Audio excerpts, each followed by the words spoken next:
Olá, meus irmãos. Você pode abrir sua Bíblia em Apocalipse de João. Nós acabamos de encerrar a nossa série de mensagens em 1 Timóteo e hoje nós vamos fazer uma nova série de mensagens expositiva na carta de João, na carta de Apocalipse de João.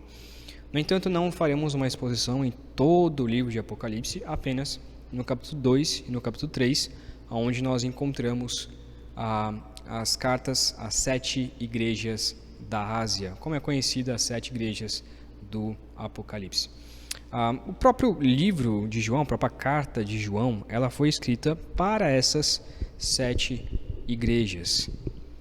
Versículo 1 do capítulo 1 diz que o Apocalipse é uma revelação de Jesus Cristo, a qual Deus lhe deu para mostrar aos seus servos as coisas que em breve devem acontecer e que ele, enviando o seu anjo, deu a conhecer ao seu servo João. Versículo 4 diz que era para João escrever as 7 igrejas que estão na província da Ásia. E essas 7 igrejas, como diz no versículo 11, é Éfeso, Esmirna, Pérgamo, Tiatira, Sardes, Filadélfia e Laodiceia. João, ele praticamente divide a sua carta como o famoso pastor, teólogo e pastor norte-americano John MacArthur. Ele divide a sua carta, ele divide essa carta de João em três pontos. Primeiro, as coisas que João viu. Ele divide isso baseado no versículo 19, que diz: escreva, pois, as coisas que você viu, as que são e as que hão de acontecer. John MacArthur, então, pega especificamente esse versículo e diz o que João, como João divide a sua carta. Primeiro, as coisas que João viu. Capítulo 1, versículo de 1 a 20. Depois, as coisas que acontecem hoje, as coisas que são. Capítulo 2, capítulo 3. E, por fim, as coisas que vão acontecer, capítulo 4 e até o capítulo 22, até o final restante de todo o livro. Portanto, essa parte que nós estamos aqui, por isso que nós não chamamos ela de uma parte alegórica, porque são coisas que de fato são coisas que realmente aconteceram. João está escrevendo essa carta, uma revelação de Cristo Jesus para essas 7 igrejas reais. No entanto, há um outro viés, há uma outra interpretação que eu acho necessário ser exposta aqui, porque bons teólogos acreditam nesse outro tipo de interpretação, que acreditam que essas igrejas, essas cartas dessas igrejas, por mais que fossem as igrejas reais, ela na verdade representava a história da igreja. Então, Éfeso é a igreja apostólica de 30 a 100 depois de Cristo, Esmirna é a igreja da perseguição de 100 a 313, Pérgamo é a igreja da era de Constantino, Tiatira é a igreja da Idade das Trevas, Sardes é a igreja da Reforma, 1517 a 1648, Filadélfia é a igreja do grande movimento missionário e Laodiceia é a igreja da apostasia de 1900 até os dias atuais. Eu, hoje pelo menos, não acredito nessa ideia. Eu acredito que de fato era para escrever para essas igrejas, e todas as aplicações e todas essas cartas, elas se aplicam para a nossa igreja do tempo atual. No entanto, essas igrejas não existem mais. A igreja de Éfeso, por exemplo, está em ruínas, local onde você pode ir visitar se você for ali na região da Turquia. O evangelho nessas cidades ela cresceu por um bom período de tempo, cresceu abruptamente. No entanto, talvez porque eles não ouviram essa exortação de Cristo Jesus, talvez porque eles não se arrependeram dos seus pecados, essas igrejas foram destruídas ao ponto de que em todas essas cidades o evangelho ali é apenas de 1% comparado a toda a população ali dessas cidades. Todas as cartas, elas têm um padrão. Então, essas 7 cartas, ela tem um padrão. Primeiro é a descrição de quem mandou a carta, que é o próprio Cristo Jesus. Segundo, as boas obras ou as más obras da igreja. Terceiro, uma exortação ao arrependimento. E quarto, uma palavra de esperança. Deus, logo no início, então ele se utiliza de vários nomes para dizer quem está enviando essa carta. Por exemplo, a igreja de Éfeso, ele diz que é aquele que conserva 7 estrelas e que anda no meio dos 7 candelabros de ouro. A de Esmina diz que é o primeiro e o último, o que estava morto e que tornou a viver. E a Pérgamo diz que é o que tem a espada de 2 gumes.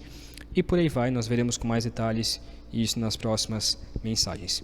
Há um outro detalhe nas cartas que merece uma explicação, é que Jesus envia essas cartas aos anjos das 7 igrejas. O que eram esses anjos das 7 igrejas? É que começa uma grande briga teológica, onde muitos teólogos discutem quem eram esses tais de 7 anjos das 7 igrejas. Há 2 opiniões sobre isso. Primeiro, é que realmente eram anjos. A palavra está escrito anjos, então, obviamente, são anjos. E a segunda interpretação é que a palavra anjo, ela pode ser traduzida também como mensageiro. Então, Jesus Cristo está escrevendo ao pastor daquela igreja, aquele que liderava aquela igreja, o pastor, o presbítero, o bispo daquela igreja. A primeira opinião, que era de fato um anjo, é a menos aceita no meio teológico, apesar de ter bons teólogos que acreditam nessa afirmação. Vamos olhar para alguns pós e contra. Primeiro é que em 1 Coríntios 11:10, Paulo diz que naquela época as mulheres deveriam usar véu na cabeça por causa dos anjos que estavam ali presentes. Então cabe a pergunta, será que os anjos estão em nosso meio hoje e participam do culto conosco?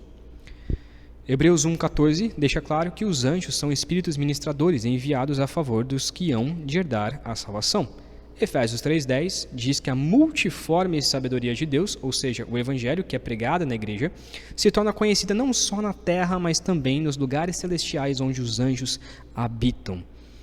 Os problemas de dizer então que os anjos de verdade eram anjos de verdade, apesar de a Escritura dizer que eles habitam no nosso meio, de que eles louvam a Deus conosco, de que eles também recebem a pregação e ministram ao Senhor e louvam a Deus e nos ajudam a ministrar o Senhor todos os dias. Apesar disso, há um problema, que na carta, nessas 7 cartas, Deus exorta não somente a igreja, mas também exorta o anjo daquela igreja.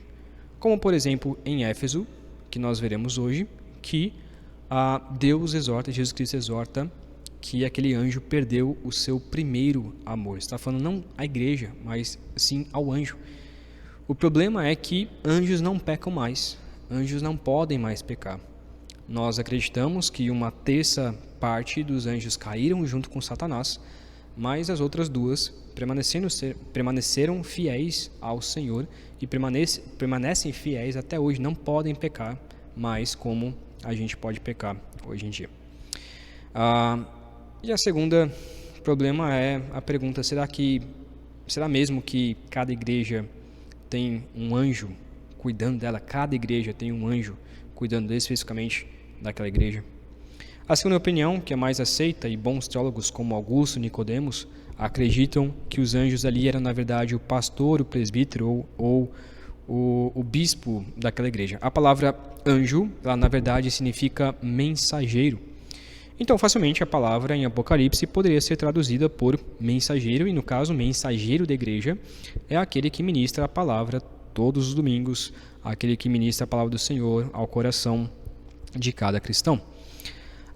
Como Deus exorta o anjo mensageiro, ele também é pecador e é o que lidera a igreja, ele é chamado ao arrependimento e a liderar a sua igreja ao arrependimento. Hebreus 13:7 deixa claro que o pastor é quem deve zelar pelas almas das ovelhas e irá prestar conta de cada ovelha. E apesar dessas cartas serem em Apocalipse e ter muita alegoria nesse trecho da carta, Deus está realmente falando para uma igreja real com seu mensageiro real. Então, há esses pós aqui que de fato eram pastores, os mensageiros daquela igreja. O problema é que em nenhuma outra parte da Bíblia os pastores são chamados de anjos. Então, por que aqui em Apocalipse ele é chamado de anjo, sendo que em nenhum outro momento os pastores, os bispos, os presbíteros são chamados de anjos? No entanto, eu fico com essa segunda opinião, apesar de não descartar completamente a primeira. Para mim, eu aceito mais essa segunda opinião mesmo. Nós podemos resumir as 7 cartas a essas 7 igrejas da seguinte forma: a revelação do controle soberano de Cristo às igrejas encoraja a submissão e a adoração a Ele. Vou repetir. A revelação do controle soberano de Cristo sobre as igrejas encoraja a submissão e a adoração a Ele. Nós acabamos de ter uma série de mensagens em 1 Timóteo e vimos todos os detalhes sobre a cidade de Éfeso, o local onde Timóteo foi enviado. Por isso que eu não vou entrar em muitos detalhes aqui. Se você quiser mais informações sobre essa cidade de Éfeso, sobre como funciona, qual que era o diâmetro dela, qual que eram as especificações, o que eles acreditavam, você pode conferir lá em Atos 18, onde Paulo ele vai à cidade de Éfeso e lá começa a pregar o evangelho abertamente. Primeiro ele batiza 12 discípulos de João Batista, depois na cidade de Éfeso mesmo, ele prega o evangelho ali durante 3 meses na sinagoga. No entanto, por causa de uma perseguição contra Paulo, ele sai da sinagoga e começa a pregar o evangelho na escola de Tirano. Éfeso era uma cidade grande, mas uma cidade, por ser grande também, uma cidade idólatra. E as pessoas, no entanto, elas estavam deixando seus ídolos, estavam quebrando as suas imagens e passando a adorar ao Senhor. E pessoas estavam se convertendo muito, muito mesmo, porque estavam deixando seus ídolos, quebrando e se convertendo ao nosso Deus por causa da pregação do Evangelho. No entanto, os fabricantes de imagens de ídolos ficaram furiosos porque estavam perdendo seu dinheiro que a multidão estava quebrando, porque eles não estavam mais comprando então essas imagens de ídolos. E esses fabricantes de imagens, eles reuniram a multidão ali em Éfeso e começaram a devagar, a poder colocar no coração daquelas pessoas que deveriam expulsar Paulo, aquele que seguia, aquele que fazia parte do caminho. E por conta disso, a grande multidão se reuniu e começou a gritar: grande é a Diana dos Efésios. Por conta disso, Paulo se sentiu pressionado, achou até mesmo que ia ser morto. Ele sai daquela cidade que tinha pregado, ele sai daquela cidade e vai para Macedônia. No entanto, o evangelho ele continuou crescendo ali. O evangelho ele continuou crescendo ao ponto de que Paulo mais tarde envia seu próprio filho na fé, Timóteo, para cuidar daquela igreja, para instituir presbíteros, para instituir diáconos, para ter um bom procedimento na casa de Deus, que é o fundamento da verdade. Vamos então propriamente a essa carta de Éfeso. Esqueci de dizer, mas o próprio João, o autor dessa carta de Apocalipse, talvez depois de Timóteo, a gente não sabe muito bem se foi junto com Timóteo ou se foi em outra igreja ali perto, na cidade de Éfeso, ele pastoreou a igreja de Éfeso. E antes de ser enviado para ele de Patmos, ele estava pastoreando aquela igreja. Então, provavelmente é por isso que a primeira carta é a carta a Éfeso, a igreja de Éfeso. Vamos então para a carta propriamente dita. Capítulo 2, versículo de 1 a 7. Primeiramente, vamos ver quem é o remetente da carta, quem enviou essa carta. Nós sabemos que é o próprio Cristo Jesus, como diz o versículo 1, mas qual é a descrição que Cristo Jesus faz de si mesmo e o que isso tem a ver com a igreja de Éfeso e o que isso tem a ver com a nossa igreja nos dias atuais? Versículo 1, então, diz assim: ao anjo da igreja em Éfeso escreva: essas coisas diz aquele que conserva na mão direita as 7 estrelas e que anda no meio dos 7 candelabros de ouro. O que Deus está dizendo aqui é que conserva na sua mão direita tanto os pastores da igreja quanto a própria igreja. É Ele quem cuida do pastor, é Ele quem guarda, é Ele quem conserva, é Ele quem dirige os passos e faz com que ele seja um bom líder. É Ele quem cuida da igreja, que é o cabeça, Ele é o cabeça da igreja, que está no meio da igreja e que dirige ela e faz com que as portas do inferno não prevaleçam contra a igreja. Se o Senhor for o cabeça da igreja, ela deve andar em santidade diante dele. Não devemos apenas deixar Deus cuidar da igreja nós devemos apenas deixar Deus cuidar da igreja e fazer aquilo que Ele quer. E nós não devemos achar que nós que cuidamos da igreja e que nós que somos os cabeças e que nós que somos os líderes supremos da igreja. Não, Cristo é o supremo pastor.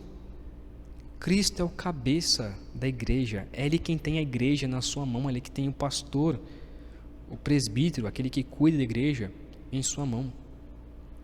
Então nós não podemos nos orgulhar como líderes de achar que a igreja é nossa, que são nossas ovelhas. Não, é a ovelha de Cristo Jesus. Nós estamos aqui apenas para cuidar da igreja que Cristo Jesus nos deu para cuidarmos. A igreja não é nossa, é de Cristo Jesus.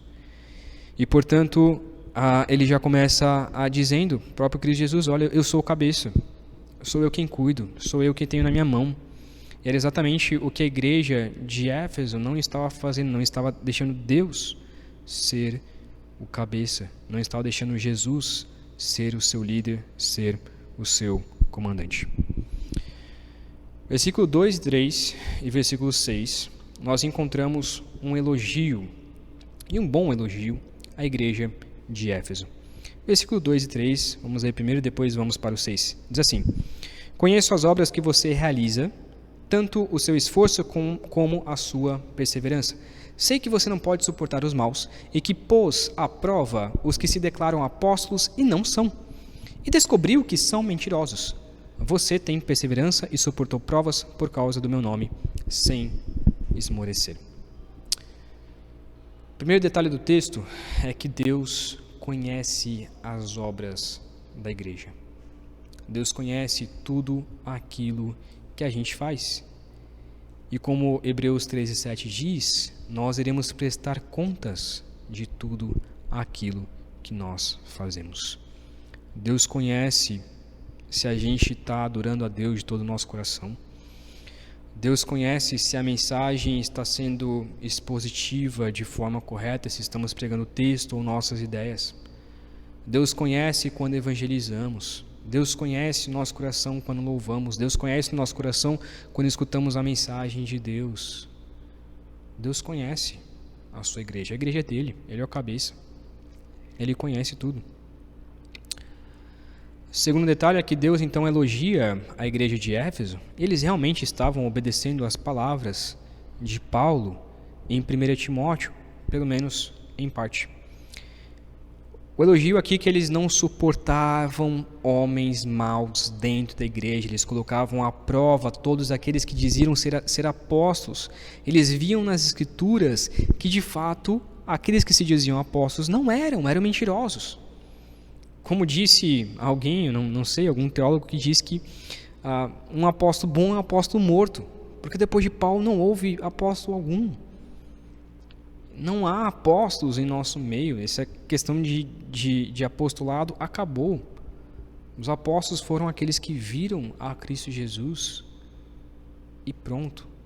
Não há mais apóstolos hoje em dia, e pessoas estavam aparecendo dizendo, eu sou apóstolo, eu posso então dar a doutrina de Cristo Jesus, a revelação de Deus, e dando revelações estranhas. Eles estavam olhando para aquilo e falaram, peraí, vamos olhar para a Escritura, o que a Escritura diz, o que a palavra de Deus diz. Estavam sendo como os bereanos, que analisaram até o que o apóstolo Paulo estava dizendo.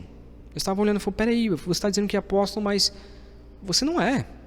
Você é um mentiroso, você é um charlatão. Não vem com essas doutrinas novas, nós vamos permanecer com as Escrituras. Eles estavam combatendo todos os falsos mestres e por isso tinham perseverança contra as acusações. E por isso que eu falei de 1 Timóteo, porque em 1 Timóteo, Paulo diz a Timóteo que ele deveria combater os falsos mestres, aqueles que pregavam falsas doutrinas, fábulas, genealogias sem fim, histórias de velhas caducas.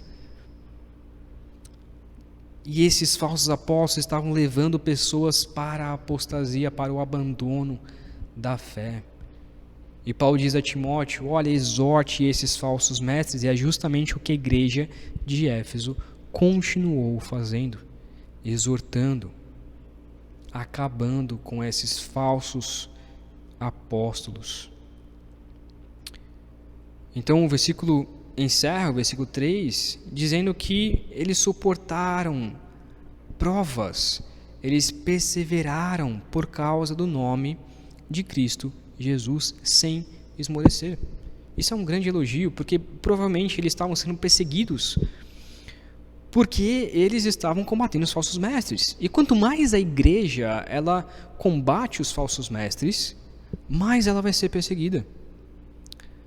Quanto mais nós dizemos contra doutrinas falsas, doutrinas atuais que têm surgido, mentiras, doutrinas de diabo, de Satanás, quanto mais a igreja verdadeira combate essas doutrinas falsas, esses pensamentos, essas filosofias falsas, mais a igreja é perseguida. E aqui cabe talvez uma exortação à nossa igreja: será que nós temos pregado verdadeiramente o evangelho? Porque cadê a perseguição? Cadê a perseguição? Se nós pregássemos o verdadeiro evangelho em nosso lar, na rua, no nosso trabalho, nós seríamos perseguidos. E por isso nós devemos perseverar e suportar provas por causa do nome de Cristo sem esmorecer. Versículo 6 tem um segundo elogio onde Jesus diz, versículo 6: mas você tem a seu favor o fato de que odeia as obras dos nicolaítas, as quais eu também odeio. Eles estavam combatendo os nicolaítas, que eram provavelmente aqui seguidores de Nicolau. Esse nome Nicolau, ele traz a ideia de vencedor de homens, conquistador de homens. Então alguns dizem que os nicolaítas eram simplesmente um nome dado a pessoas, a falsos mestres, a falsos apóstolos que estavam cativando, conquistando homens e levando eles à apostasia, à perda da fé. No entanto, alguns outros, e toda a história da igreja diz isso, que eles eram seguidores de Nicolau. Também não sabemos muito bem quem eram esses nicolaítas, mas muitos pais da igreja e no passado muitas pessoas falaram quem eram esses tais seguidores de Nicolau. Vou falar alguns nomes aqui, talvez você não conheça, eu não conheço metade aqui, mas eram pessoas no passado que descreveram quem eram esses nicolaítas. Vitorino de Petal, acho que é Petal, sugere que eles que esses nicolaítas comiam oferendas aos ídolos. E por isso, provavelmente, Paulo escreveu a 1 Coríntios, dizendo ali que eles não poderiam comer comida de ídolos, oferecida a ídolos, mas se alguém oferecesse uma comida e você não tivesse o que comer, então apenas ore ao Senhor e consagre aquela comida, então coma em gratidão a Deus. Mas não é a ideia de você ir a algum lugar e pegar aquela comida e comer e zombar daquilo e tudo mais. Pelo contrário, é o que, justamente o que eles faziam, o que Paulo nos diz em 1 Coríntios para não fazermos. Tomás de Aquino, talvez seja mais conhecido, Tomás de Aquino, foi um grande teólogo do século XIII e diz que eles praticavam a poligamia entre eles mesmos, ou seja, homens podiam se casar com as mulheres uns dos outros. O monge inglês Venerário Beda diz que Nicolau deixou que vários homens se casassem com a sua própria esposa. Então, vários homens se casavam com várias esposas e Nicolau deixou que vários homens se casassem com a sua própria esposa. Graças a Deus, como destaca Eusébio de Cesareia, essa seita teve vida curta. Ela não permaneceu por muito tempo, graças a Deus. Não é algo certo, porém é um pouco curioso que Hipólito de Roma diz que esse tal Nicolau, criador dessa seita, era o mesmo que foi escolhido para ser diácono em Atos 6. Isso é curioso. Uma pessoa que havia sido escolhido para ser diácono porque tinha o Espírito Santo dentro dele, ali em Atos 6, ele talvez tenha perdido a sua fé, tenha apostatado da fé e se tornou um líder de uma seita horrorosa, de heresias tão graves. aos quais a igreja de Éfeso teve que lutar, combater e ser perseguida. Não é algo certo, mas é algo curioso de nós pensarmos. No entanto, o elogio para essa igreja é que eles estavam combatendo com afinco toda e qualquer tipo de heresia que permeava ali, principalmente dos nicolaítas. E isso de fato deve ser elogiado, pois hoje em dia as igrejas já não se importam mais em combater heresias. Deixam qualquer pensamento e ideia surgirem dentro dela e não fazem nada contra isso. Nada. Eu conheço igrejas e já participei de uma igreja que infelizmente o pastor arruinou com aquela igreja por causa do liberalismo teológico. Mas há igrejas legalistas, há igrejas que colocam regras que não estão nas escrituras, há igrejas que estão adotando outros tipos de pensamentos além das escrituras. E essas igrejas também devem combater, também a igreja deve combater qualquer pensamento, qualquer doutrina daquele falso mestre, daquele falso pastor. Igrejas próximas de nós estão passando pela mesma situação, onde entrou um pastor e detonou com aquela igreja, a igreja não soube nem o que fazer diante de uma situação tão horrível, tão horrorosa como essa. Estão deixando o machismo, o feminismo, o liberalismo, o legalismo entrar. Dizendo que não é pecado ser homossexual, não é pecado fazer sexo antes do casamento, não é pecado viver uma vida de adultério, não é pecado se casar quantas vezes você quiser, não é pecado, e não é pecado, e não é pecado. Mas quando nós olhamos para a Escritura, nós vemos o que é pecado e nós devemos combater qualquer tipo de pecado. 2 Timóteo 4:3, Paulo diz que haverá o tempo em que não suportarão essa doutrina. Pelo contrário, se cercarão de mestres segundo as suas próprias cobiças, como que sentindo coceira nos ouvidos. Pessoas estão buscando mestres segundo as suas próprias cobiças. Eu quero ter esse tipo de pecado, então eu vou buscar um pastor, eu vou buscar um mestre que diga que esse pecado não é pecado. Eu gosto disso, então eu vou procurar aquele pastor que diga que aquilo que eu gosto não é pecado, que eu posso ser feliz mesmo com esse tipo de pecado, mesmo com esse tipo de vida. Bom, eu quero me recasar e já é o meu 5º recasamento, eu vou procurar um pastor que possa fazer o meu recasamento, e se eu divorciar e casar com outra, não importa, o que importa é eu ser feliz. Pessoas procuram pastores segundo a sua própria cobiça. Nós devemos combater todo e qualquer tipo de heresia. Mesmo que eu, aqui pregando, pregue algo contrário às Escrituras, acrescente algo na lei de Deus, como Paulo diz em Gálatas, que eu seja anátema, que eu seja amaldiçoado. No entanto, o versículo 4 nos traz o pecado daquela igreja. O elogio é que eles estavam de fato combatendo qualquer tipo de heresia, e de fato isso é um elogio muito grande. A nossa igreja deve combater qualquer tipo de heresia, mas há um pecado. Sempre tem aquele mas. Versículo 4 diz assim: tenho, porém, contra você o seguinte: você abandonou o seu primeiro amor. Você abandonou o seu primeiro amor. Provavelmente a ideia aqui de você, né, ele troca ali, ele não está falando talvez a igreja, mas talvez somente ao líder.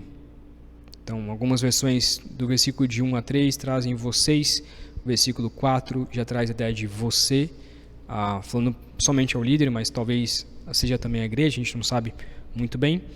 Mas o que importa é que o pecado daquela igreja, o pecado daquele pastor, é que ele havia perdido, abandonado o seu primeiro amor. Há esse pecado. E é muitas vezes como a igreja peca. Muitas igrejas combatem o evangelho. Muitas igrejas têm a pregação expositiva do evangelho. Muitos pastores pregam expositivamente o evangelho todos os domingos. Mas muitos pastores têm se tornado meros pregadores, têm se tornado hipócritas, têm se tornado atores, sabem muito bem como pregar, têm uma boa locução, têm uma boa fala, é engajado, sabe estudar, sabe como fazer uma hermenêutica, sabe como fazer uma exegese, tem uma boa homilética, mas perdeu o seu primeiro amor. Combate falsos mestres, mas não ama ao Senhor. E muitas igrejas têm caído nisso. A igreja tem uma pregação excelente, mas não ama ao Senhor. Ser cristão é, acima de tudo, amar a Cristo acima de todas as coisas. Amar o Senhor, teu Deus, com toda a sua força, com toda a sua alma, e amar o próximo como a ti mesmo. Este é o maior mandamento. A igreja deve amar a Deus acima de todas as coisas. A ideia do proto-amor, do primeiro amor, é esse. É o amor a Deus. Alguns dizem que é voltar a quando nós nos convertemos, mas a ideia não é essa. É voltar ao primeiro amor, ao amor que tem que ser em primeiro lugar, que é o amor a Cristo, é o amor a Deus. Antes de combater qualquer falsos mestres, falsas doutrinas, a igreja deve amar. A igreja deve amar a Deus. E por que ama a Deus? Então combate os falsos mestres. Alguns já vão para o outro lado, não, vamos ser uma igreja só de amor, mas a heresia vai entrar no nosso meio e tudo bem. Nós devemos amar e combater falsos mestres. A paixão da igreja de Éfeso estava em tão somente tirar os falsos mestres da igreja. E muitas igrejas fazem isso hoje. São igrejas que têm uma boa doutrina, são uma igreja que segue catecismos, que segue boas doutrinas, boas confissões de fé. Tem boas pregações, tem bons pastores, mas é uma igreja morta. É uma igreja fria. É uma igreja que o pastor acaba a pregação e já vai para o seu gabinete porque não quer conversar com as pessoas, não quer ter contato com elas, não quer ter cheiro das ovelhas. Devemos amar acima de tudo. E é por isso que no versículo 5 diz assim: lembre-se, pois, de onde você caiu. Arrependa-se e volte à prática das primeiras obras. Se você não se arrepender, virei até você e tirarei o seu candelabro do seu lugar. Deus os exorta a se arrependerem, a voltarem à prática das boas obras, que era o amor a Cristo, o evangelismo, a comunhão, o louvor, a verdadeira pregação da palavra, uma palavra com zelo a Deus, uma palavra com amor a Deus, uma palavra de fato com a intenção de que pessoas passem a amar ao Senhor, a se arrepender de seus pecados e amar ao Senhor acima de todas as coisas. A consequência do não arrependimento era a destruição da igreja. Eles seriam movidos do lugar do candeeiro, ou seja, seriam tirados da soberania de Cristo. Cristo destruiria aquela igreja. Pode parecer algo terrível, mas é o que Cristo faz com muitas igrejas. Destrói aquela igreja porque aquela igreja não adora mais o Senhor. Deus destrói aquela igreja para que a igreja não blasfeme mais o nome de Cristo. E é justamente o que Deus faria com essa igreja se a igreja não se arrependesse, e provavelmente foi exatamente isso que aconteceu com a igreja de Éfeso. No entanto, há uma esperança. Versículo 7 diz assim: quem tem ouvidos, ouça o que o Espírito diz às igrejas. Ao vencedor darei o direito de se alimentar da árvore da vida que se encontra no paraíso de Deus. A ideia de vencedor não é somente aquele que, depois de uma vida de lutas, é considerado vencedor, mas sim aquele que crê em Cristo Jesus e persevera crendo em Cristo Jesus em meio a tantas lutas. A promessa aqui é que o vencedor, o crente, vai se alimentar da árvore da vida. E a árvore da vida é aquela que Deus protegeu, como nós bem sabemos. Em Gênesis 3, depois que Adão e Eva pecaram e expulsou-os do jardim, Deus protege a árvore da vida para que Adão e Eva não comessem da árvore da vida e vivessem uma vida eterna em pecado. O fruto da árvore da vida, ela dá a eternidade. Se Adão e Eva comessem da árvore da vida em pecado, eles viveriam eternamente em pecado, e é por isso que Deus os expulsa com amor e graça do jardim do Éden. Agora, Deus está dizendo que os vencedores poderiam comer dessa árvore, porque agora eles foram justificados, tornaram-se limpos e sem pecado, e assim poderão viver eternamente sem pecado no céu.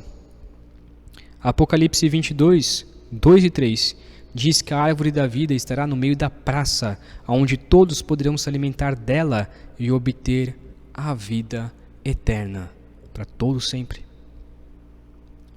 Os vencedores serão justificados, os vencedores serão perdoados, os vencedores, os que se arrependerem de seus pecados, os que amarem a Deus acima de todas as coisas, os que permanecerem amando a Deus acima de todas as coisas, serão justificados e poderão comer, então, da árvore da vida.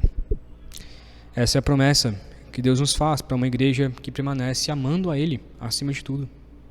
A promessa da vida eterna.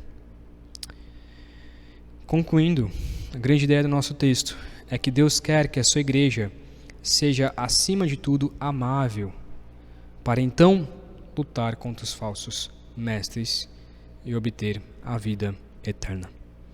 Deus quer que a sua igreja seja, acima de tudo, amável, para então lutar contra os falsos mestres e obter a vida eterna. Não adianta sermos firmes na doutrina e perdermos o amor por Jesus. Que a nossa igreja não seja uma igreja assim. Que você não perca o seu amor por Jesus só porque você acha que tem uma boa doutrina e se orgulha da sua doutrina. Como Jonas Madureira diz, quando nós estamos estudando a Bíblia, quanto mais nós conhecemos a palavra do Senhor, mais devemos nos humilhar perante o Senhor, não nos orgulhar perante o Senhor, mas devemos nos humilhar.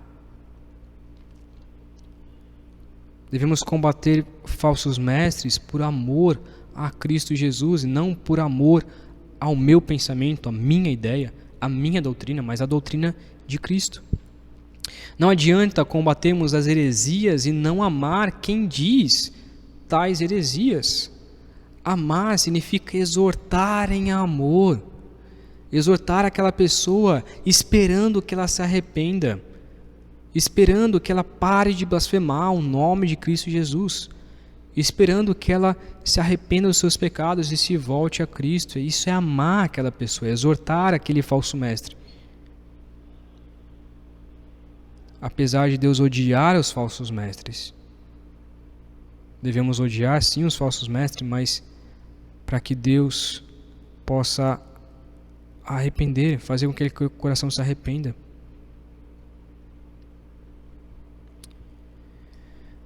Não fale, como diz uma música, não fale que conhece a Cristo Jesus se você esquece Cristo Jesus em cada esquina. Não fale que você encontra a Cristo Jesus nas suas ondas de fé e não na palavra. Nós devemos conhecer a Cristo Jesus. Nós devemos saber quem é Cristo Jesus. Nós devemos amar a Jesus acima de todas as coisas. Para então combater os falsos mestres. Para então combater os nicolaítas de hoje em dia. Para então vivemos a vida em Cristo Jesus, o amor em Cristo Jesus, a vida que Deus espera da nossa igreja. Que você possa amar, mas também exortar os falsos mestres e ter a esperança na vida eterna. Vamos orar. Meu Pai querido, obrigado pela Tua palavra. Nos ajude a não sermos como a igreja de Éfeso. Nos ajude a amarmos ao Senhor acima de todas as coisas. Nos ajude a amarmos a Deus, a amarmos o próximo e a servirmos ao mundo. Nos ajude, ó Pai, a exortar falsos mestres, sim, mas por amor à Tua palavra, por amor ao Senhor e não por amor a nós mesmos. Que a nossa igreja Te busque todos os dias, que a nossa igreja possa ser saudável diante do Senhor e buscar amar ao Senhor acima de todas as coisas. Nos perdoe, porque muitas vezes nós não amamos a Ti. Nos perdoe porque muitas vezes não cumprimos aquilo que o Senhor nos manda fazer. Te pedimos que essa série de mensagens possa transformar a nossa igreja. Assim oramos. Em nome de Cristo Jesus. Amém.